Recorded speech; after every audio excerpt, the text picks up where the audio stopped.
Once more into the pit, I suppose. Hey, folks, Book of Boba Fett, episode 4? 4.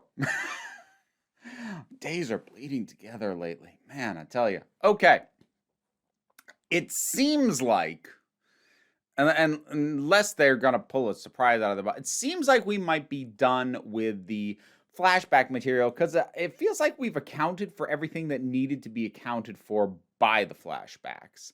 We've now covered Boba getting out of the pit, his time with the Tuskens. I've said my piece about how that was handled. My opinion hasn't changed.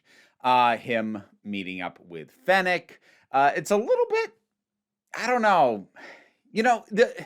There's an odd difference between like hearing somebody say, I was dying, then this person found me, and to actually see it where you're like, so you just randomly happened to come across them.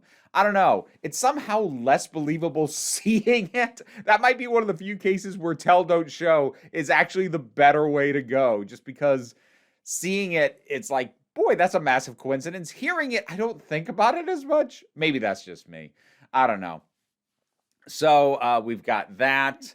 And at this point, also, with Boba having now been completely healed of the damage he took while in the Sarlacc pit, there isn't a reason to put him back in the Bacta tank, and that's been our point of initiation for the flashback. So that's the other reason why I'm pretty confident why we're going to be done with them. It was a little odd watching Boba decide to try and look in the Sarlacc pit for his armor. And not just because we know what happened to his armor in The Mandalorian.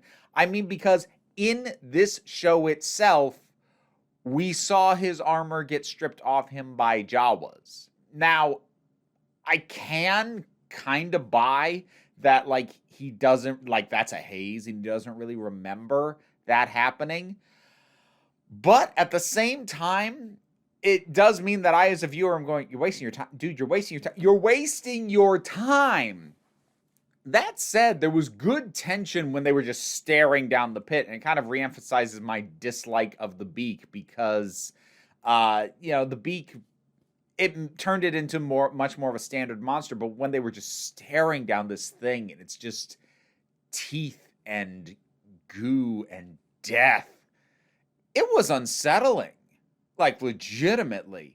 Then the beak pops up and it's like, oh, okay, well, there's the monster. So now I feel like I get what I'm dealing with a lot more. And it's more conceivable and less scary. That's a big part of why I never liked the beak. That said, if they're not going to pretend the beak never existed, it was a decent enough use of it. It just, again, reemphasized to me why I never liked the thing in the first place. But, that scene was a little bit of a mix for me, because well done scene, but the whole time I'm going like, it's not there. It's not there. It's not. Stop. You're wasting your time. Oh well. So obviously we had to, following on from last episode, get Krrastan to now be working with Boba Fett, and still liking him, and he's badass. Just seeing like the electricity crackle between those spikes on his knuckle dusters, and they've done good work on the sound design. When he hits people, it sounds like it. Like, so much of the impact of a punch really does come down to the sound, almost more than anything else. They put a good crunch when he is slamming people around, especially when he punches them.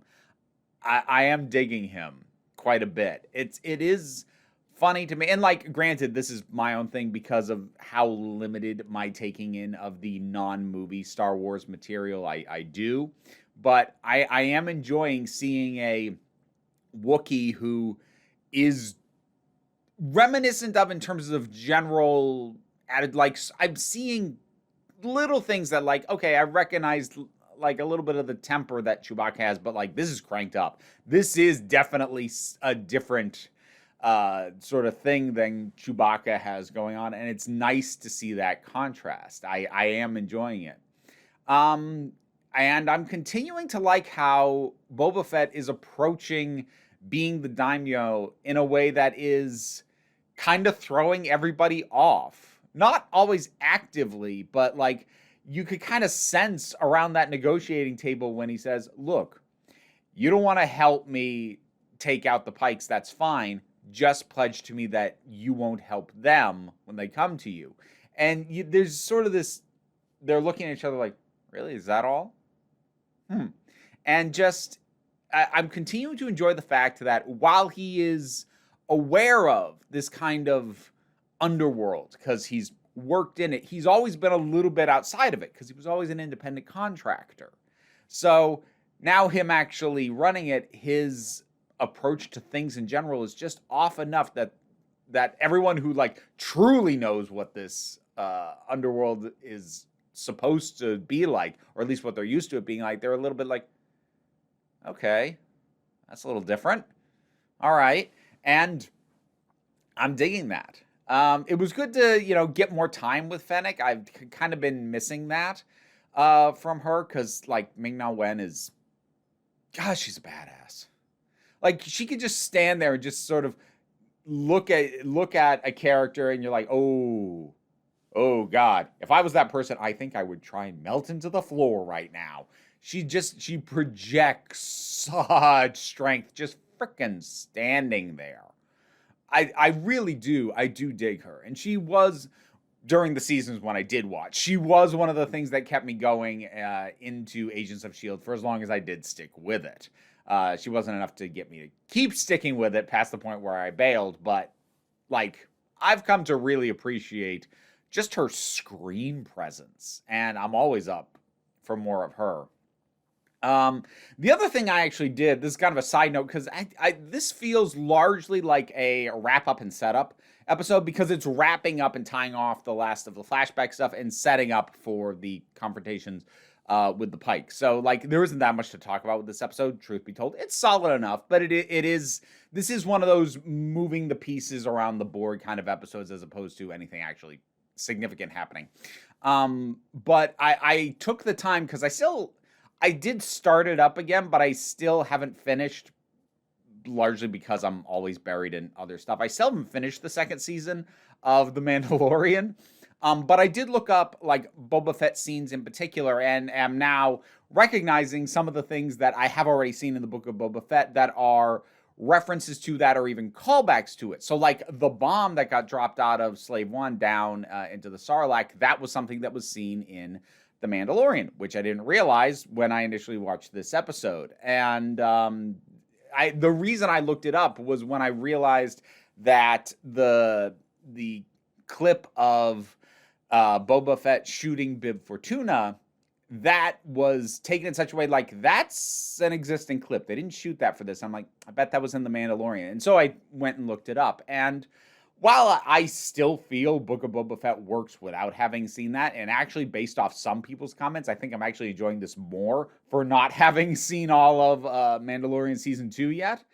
It did sort of make me go, okay, just in case I'm missing any little things, let's go check that out. And yeah, I'm glad I did that much, at any rate. Not sure I've got anything else to say. It's a solid moving things forward episode.